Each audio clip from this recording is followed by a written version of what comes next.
vraiment les circonstances qui nous montrent comment faire adapter les réponses. Merci beaucoup Lisa donc pour ce premier temps et puis s'il n'y a pas d'autres réactions, en fait c'est tout simplement Anne qui t'a posé cette question qui va inaugurer la première partie qu'on va donc désormais aborder sous l'angle de ces chroniques du confinement du droit ou du droit du Oui. confinement, c'est selon. Et donc, Anne, comme on le disait précédemment dans cette annonce de plan, tu as choisi de nous parler d'un sujet sur lequel tu travailles en particulier, la prison, et sous l'angle encore plus particulier que le contexte actuel nous livre. Voilà.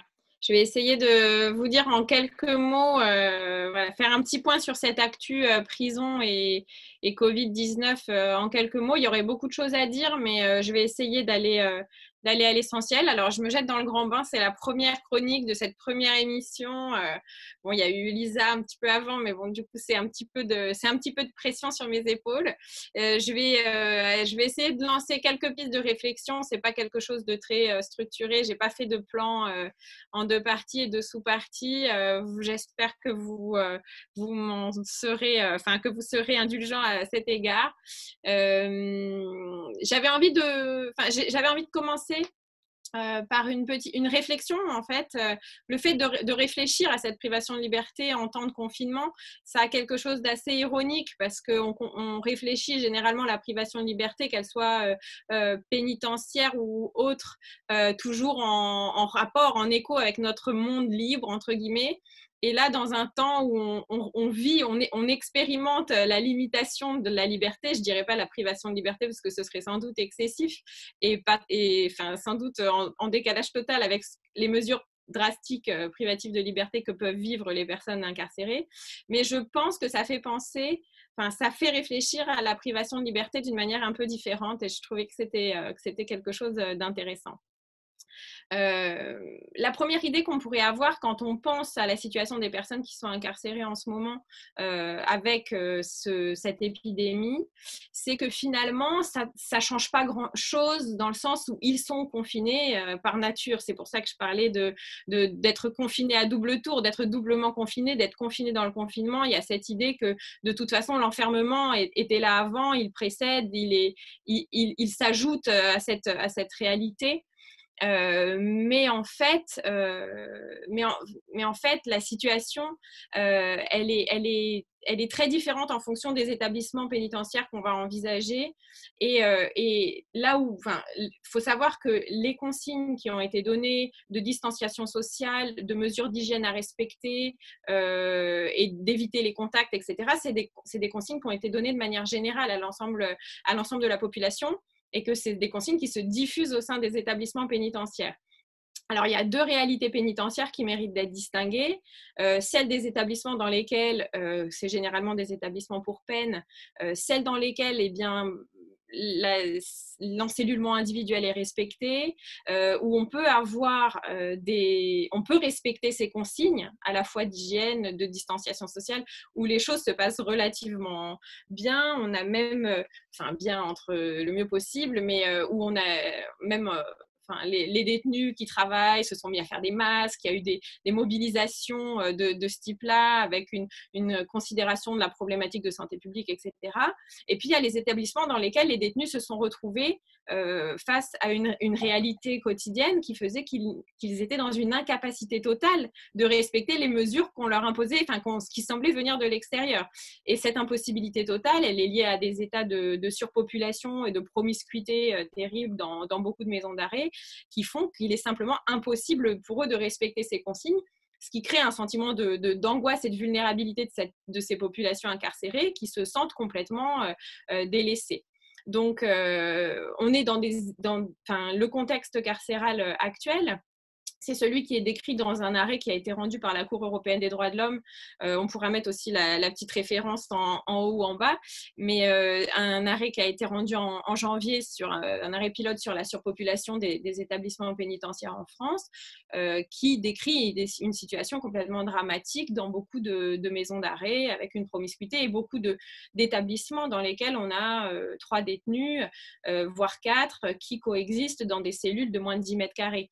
Donc, c'est la réalité dans laquelle l'idée d'appliquer la distanciation sociale est impossible, surtout dans des régimes de portes fermées, qu'on appelle de portes fermées, où les détenus sont contraints de rester dans cette cellule 22 heures, au minimum 22 heures sur 24. Donc, cette contradiction entre les préconisations de santé et la réalité crée des tensions, ce qui a expliqué d'ailleurs des mutineries dans un certain nombre d'établissements, des mouvements de panique collectifs qui sont liés aussi qui sont liés au fait que globalement, c'est une population qui est vulnérable, qui est à risque, pas en raison de son âge, parce qu'on sait que la population pénale est globalement jeune, mais en raison de l'état de santé global qui est moins bon chez les détenus que dans la population générale. Donc ça crée une tension très, très, très forte au sein des établissements. Je vous invite à aller voir le site de l'OIP, qui a fait un journal d'appel des détenus et de leurs familles, et qui est mis à jour régulièrement avec des témoignages sur la situation des établissements, et qui tient aussi à jour une carte sur laquelle on peut identifier les établissements qui sont touchés avec des cas avérés et la suite d'ailleurs de la situation pour ces personnes. Donc qui fait un peu une veille, qui suit la situation, mais aujourd'hui, il y a énormément d'établissements touchés, donc énormément d'établissements qui sont devenus des vrais clusters, des zones de contagion, avec, surtout quand on est dans des établissements totalement surpeuplés, la contagion qui peut être extrêmement rapide. Donc, c'est dans ce contexte-là, donc ce contexte de surpopulation qu'on décrivait, qui précède d'ailleurs, qui existe bien avant la crise du Covid, mais qui exacerbe les tensions.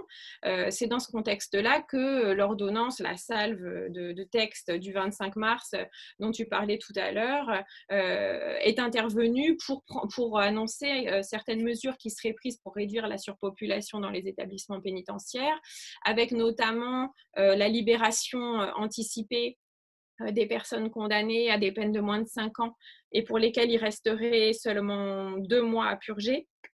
Le texte prévoit aussi la possibilité d'octroyer des réductions de peines supplémentaires allant jusqu'à 2 mois. Donc, les crédits de réduction de peine supplémentaires sont octroyés en fonction du comportement en détention. Donc, l'effet attendu du texte était de réduire la population. Donc, on est à plus de 70 000. On est aujourd'hui dans une situation... c'est la pire situation pénitentiaire qu'on n'a jamais connue. Donc, un peu moins depuis la mise en œuvre de ces mesures depuis le début de l'année, mais quand même dans une situation qui est dramatique. Donc, l'estimation, c'était qu'il devrait y avoir à peu près 6 000 détenus en moins grâce à ces mesures, mais c'est insuffisant de toute façon pour atteindre l'objectif. Quand on est à plus de 70 000 détenus, si on voulait atteindre l'objectif de l'encellulement individuel, ou au moins le respect, une place, un détenu, il faudrait diminuer la population encore de plus de 10 000 détenus si on voulait avoir un résultat qui s'approcherait de ça. Donc, 6 000 détenus en moins à peu près aujourd'hui par rapport au début de l'année. Il est précisé que ces mesures ne sont pas applicables aux personnes condamnées pour des faits de terrorisme ou pour les auteurs de violences intrafamiliales. Donc ça, c'est intéressant, c'est des choses qu'on pourrait discuter, mais c'est les problématiques actuelles, le terrorisme et les violences intrafamiliales. Bon, voilà, il fallait qu'on le mette de côté parce que c'était politiquement difficile à gérer, même s'il y a eu des vidéos que vous avez dû voir ou passer sur le fait qu'on allait libérer des détenus radicalisés grâce à ces mesures, parce qu'il y avait une distinction à opérer entre personnes condamnées pour des faits de terrorisme et personnes radicalisées, et ça peut être deux choses distinctes. Donc, à la suite de ces mesures, je vais essayer de faire très vite parce que je vois déjà que je parle beaucoup et que voilà, c'est déjà trop long. Mais à la suite de ces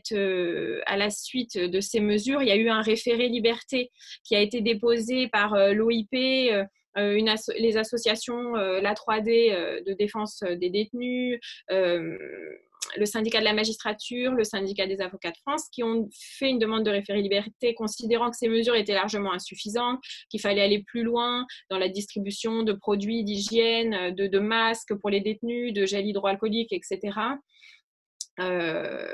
Et c'est une ordonnance qui a été rendue tout fraîchement, parce qu'elle a été rendue le 8 avril, il y a 2 jours du coup, et le Conseil d'État dans cette ordonnance a considéré que il n'y avait pas d'atteinte manifestement grave à une liberté fondamentale, puisque des mesures avaient été prises par le gouvernement, que le processus était en cours globalement et que les choses allaient dans le bon sens et qu'il n'y avait pas d'atteinte là à une liberté qui justifiait que la demande en référé soit accueillie. Ce qu'il faut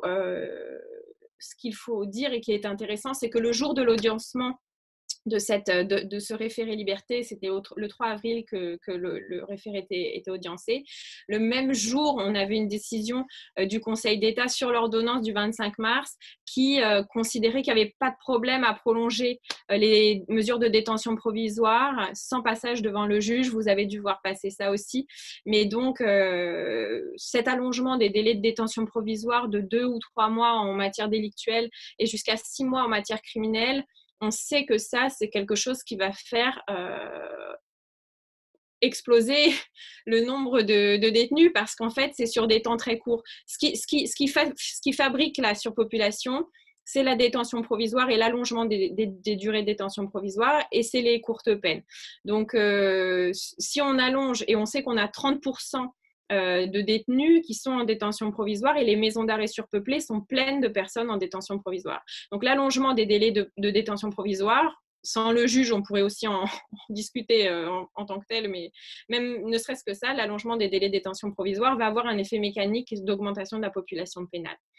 Donc, il y a ces vents contradictoires, il y a ces mesures prises, mais qui pourraient être qualifiées de cosmétiques. Il y a le fait qu'il y a ces vents contradictoires qui sont liés au fait qu'on a tendance à allonger de la privation de liberté, les mesures privatives de liberté par ailleurs. Donc, je m'arrêterai là, mais voilà, on n'a pas beaucoup de recul, mais ça ne s'annonce pas terrible.